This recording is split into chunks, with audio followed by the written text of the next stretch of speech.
Welcome to Clariot Noir. Like, comment, and subscribe for more real scary stories.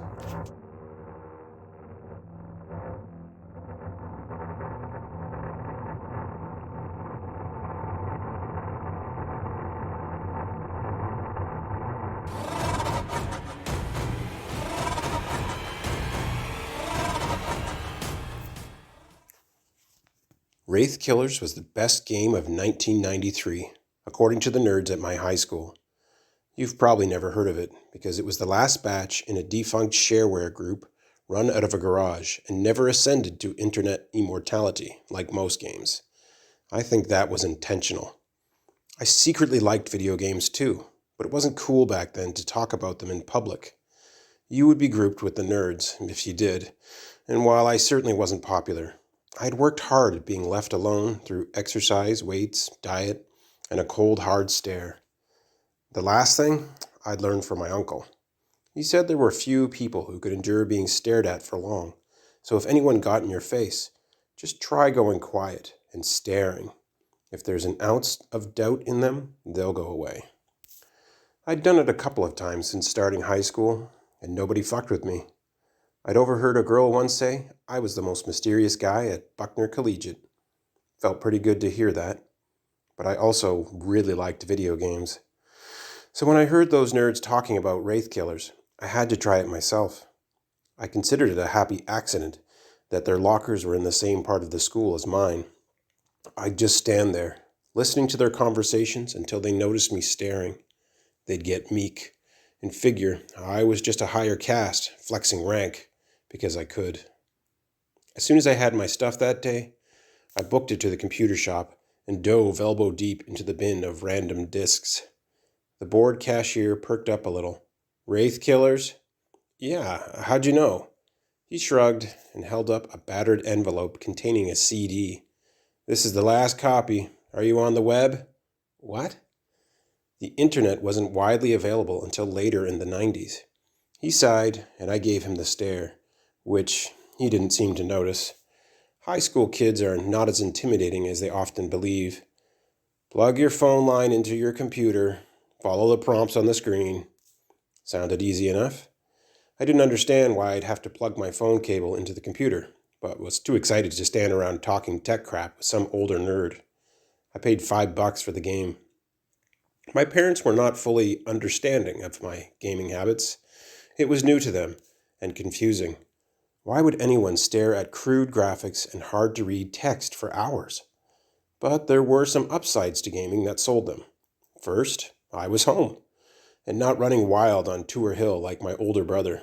Second, I basically learned to read from video games and read more books now than when I didn't have my computer and Nintendo console.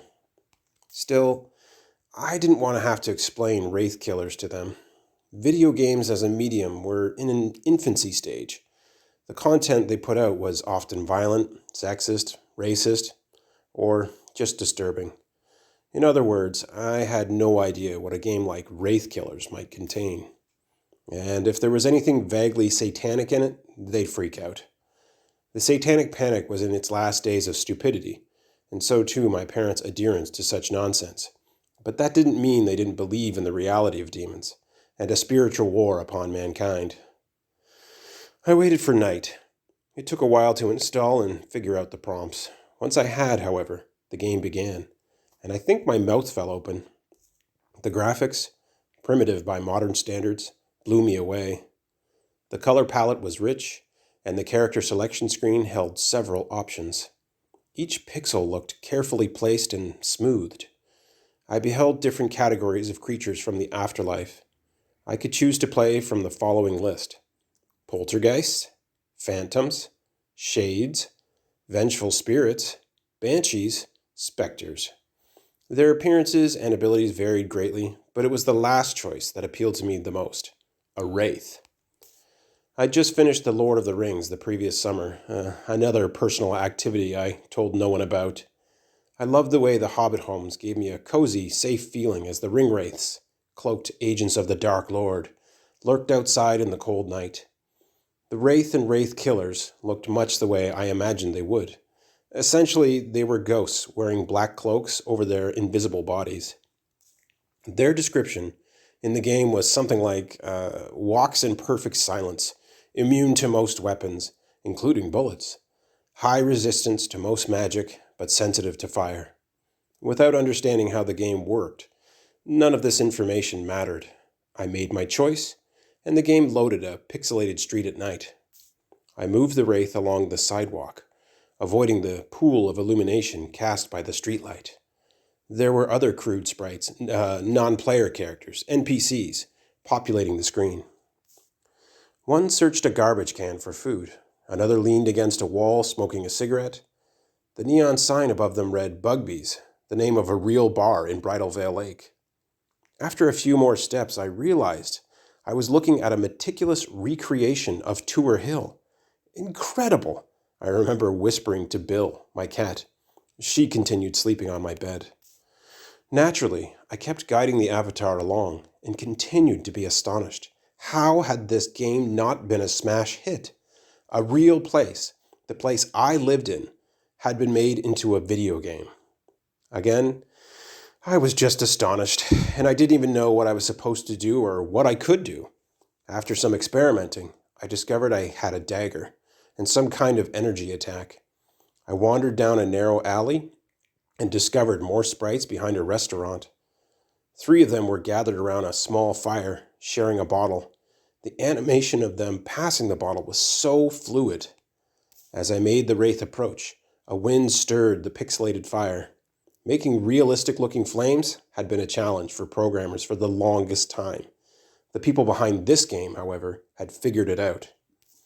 The homeless characters stopped moving as I crept closer.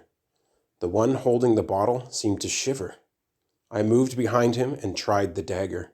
In a flash, the dark steel tool entered the sprite's back, and he audibly gasped through my computer's speakers before falling over.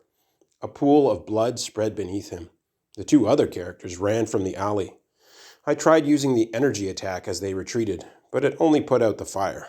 That was its power. I could darken lights. I went back to the street, and it worked on the Bugby's neon sign, too. Another ghostly-looking character suddenly appeared beside me.